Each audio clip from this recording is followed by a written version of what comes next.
Alright, this is Andrew with Jota Home Inspections. Today is March 17th, 2021. We're doing a sewer scope here in Sandy. We are at 8575 Treasure Mountain Drive. We've got the camera pushed out as far as I can get it. I had to reset my camera, and so I'm not going to show how many feet out it was because it reset. I think we're around 120 feet. It's pretty far.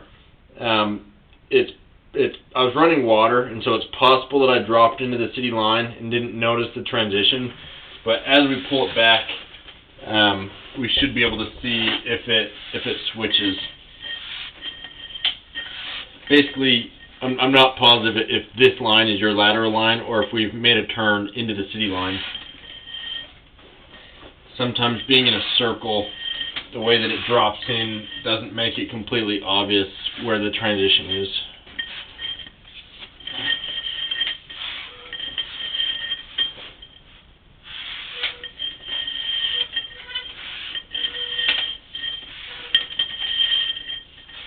Looks like you have good drainage through here. I'm not seeing any standing water. A lot of cobwebs, which can actually be a good thing because that indicates that it hasn't backed up.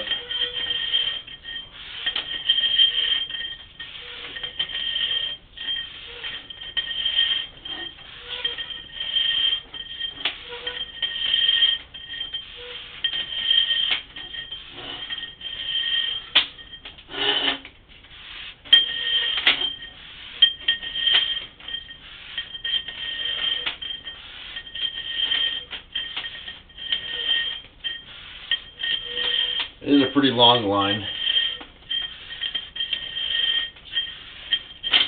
Average length of a sewer line that I see is usually around 100 feet.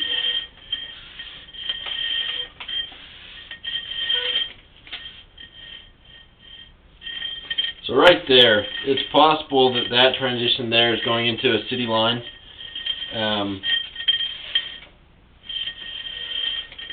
Like I said, sometimes in a circle it doesn't drop into a line perpendicular, and so it's not always completely obvious.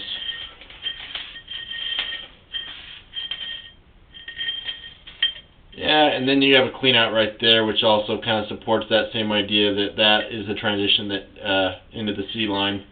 A lot of times you'll have a clean out right before the city connection. So I'm not 100% sure, but that would be my guess, is that basically from this point back is your line. So you have a little bit of clay, and then it transitions to PVC. PVC is a plastic pipe. This is an area that's been replaced at some point. It's possible that they had an issue. And then a little bit of cast iron. It looks like another clean out. Cast iron usually is the weakest link. With cast iron you'll get rust and sediment that builds up. It gets very rough and it can catch on debris, which can catch and allow for a backup. It'll eventually need to be replaced.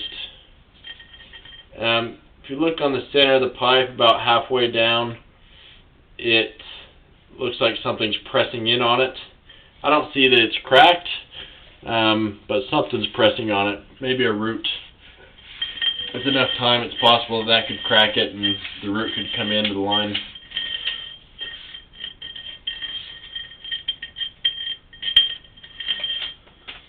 A little bit of waste in the line.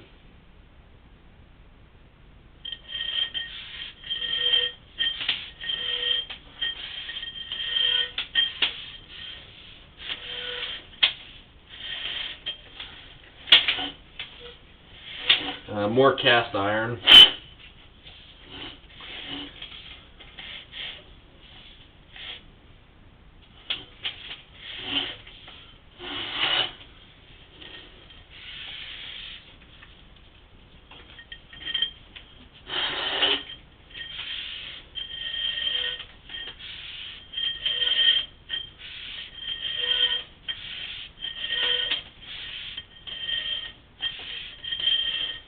kind of rough looking.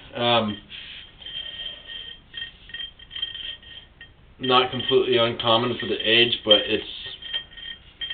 cast iron is not ideal to have. Trying to see what this is on this transition.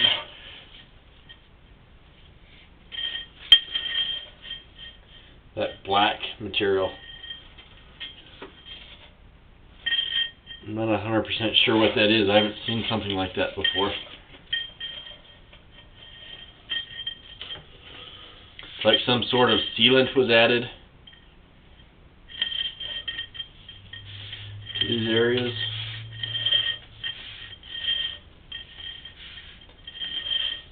I don't know what to say about that. It's not necessarily wrong. It's intruding on the pipe a little bit, which you don't want to close in the pipe, but it's not coming in too far. I'm more concerned about the condition of the cast iron, which looks like average cast from this decade. One thing that can be hard with it is that it can conceal cracks. You can have little cracks that we're not seeing because it's so rough. You can have cast iron coated, which is where they use a chain cutter to clean it out and cut a small layer off the cast iron. Through this area you can see a little bit of buildup. It might be a good item to consider having done. It's called coat. And now we're back in the mechanical room. I accessed it through a looks like it's roughed in for a toilet.